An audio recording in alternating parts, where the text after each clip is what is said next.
Hello students, आज ਅਸੀਂ discuss करेंगे इलैक्ट्रिक पोटेंशियल। तो first of all electric potential की है definition. The electric potential at a point in the electric field is defined as work done in moving a unit positive test charge from infinity to that point. पहला इत्थे तक समझते हैं actually है की है। तो फर्स्ट ऑफ ऑल असी की करेंगे, सपोज करते हैं प्लस क्यू चार्ज। ठीक है, प्लस क्यू चार्ज है तो इलैक्ट्रिक फील्ड किधर ਨੂੰ होएगी, बाहर वाली साइड ਨੂੰ होएगी, सारिया साइडों तो। ठीक है, तो यदि इलैक्ट्रिक फील्ड मान लो इत्थे तक चढ़ी है, रीजन यदा इन्ना इलैक्ट्रिक फील्ड का रीजन आ गया इस प्लस क्यू सोर्स चार्ज का।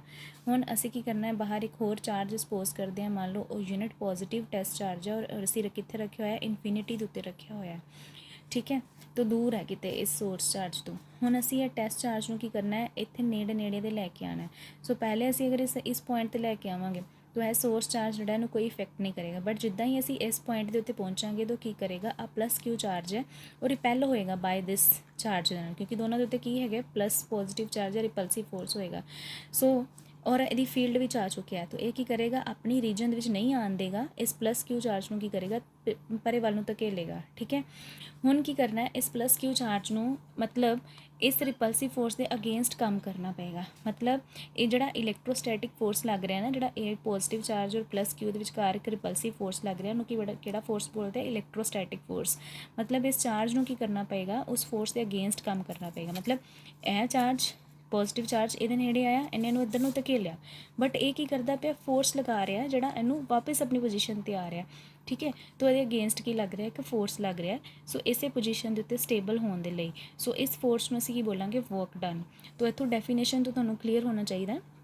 सो है कि है electric potential at a point in the electric field, मतलब कोई पॉइंट इलैक्ट्रिक फील्ड दे which is defined as work done. की कहांगे नू वर्क डन बोलांगे in moving a unit positive test charge. मतलब है पॉजिटिव टेस्ट चार्ज है, इनू मूव करावांगे असीं कित्थों, इनफिनिटी टू दैट पॉइंट। उस पॉइंट ते इस पॉइंट के उत्ते जोड़ा इलैक्ट्रिक फील्ड दे विच है अगेंस्ट इलैक्ट्रोस्टैटिक फोर्स, और वो जोड़ा रिपल्सिव फोर्स लग रहा है वो अगेंस्ट काम करके of the electric field of source charge. मतलब इस सोर्स चार्ज इलैक्ट्रिक फील्ड दे which irrespective of the path followed. इस चीज़ में असीं बाद च डिस्कस करते हैं। फस्ट ऑफ ऑल तुहानूं इत्थे तक समझ आ जाना चाहिए।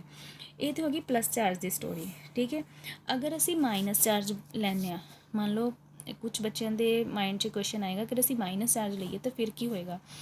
तो इत्थे असीं की करांगे, प्लस क्यू चार्ज, फिर वही असी बाहर प्लस क्यू टेस्ट चार्ज ही लेना है। ठीक है, तो असी अगर असी इनू इत्थे लैके आने, इसे पॉइंट उत्ते लैके आने, तो ये की करेगा, इनू अपने वालों खिंच लेगा, मतलब अट्रैक्टिव फोर्स करेगा, लगाएगा।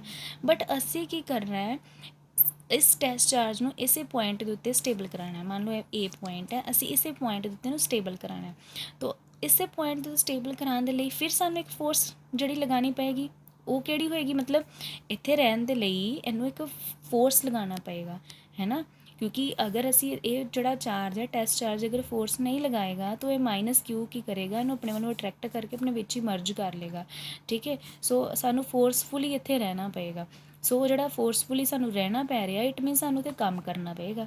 ठीक है, सो इस केस भी की होएगा, काम ही होएगा। दोनों केसेस विच की होना है, काम होना है। ठीक है, सो डेफिनेशन तुहानूं समझ आनी चाहिए है कि it is defined as a work done in moving a unit positive test charge.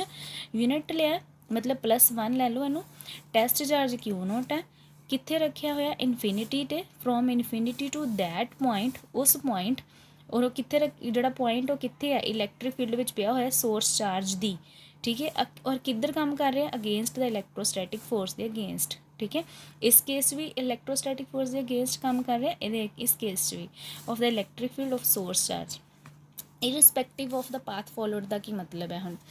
हुण मान लो आ टेस्ट चार्ज ए पॉइंट के उत्ते चाहे इस पाथ नाल आए, चाहे इस पाथ नाल आए, या चाहे इस पाथ नूं फॉलो करके आए, डजंट मैटर।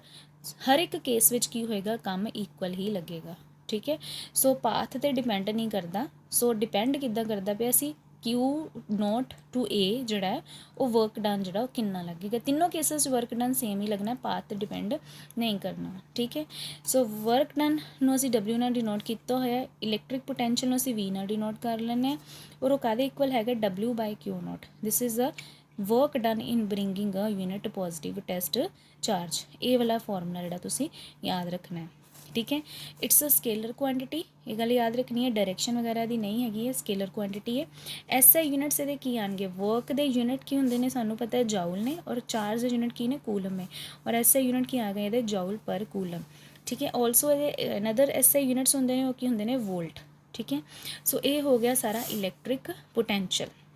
अच्छा, असी अगे एक होर फॉर्मूला पढ़ना है, इलैक्ट्रिक पोटैंशियल नूं असी डिनोट करते हैं सॉरी V दे नाल, और V is equal to 1/4 epsilon nought Q/R। ये असी अगे पढ़ांगे। Q ये इस केस च की है, सोर्स चार्ज है, ठीक है।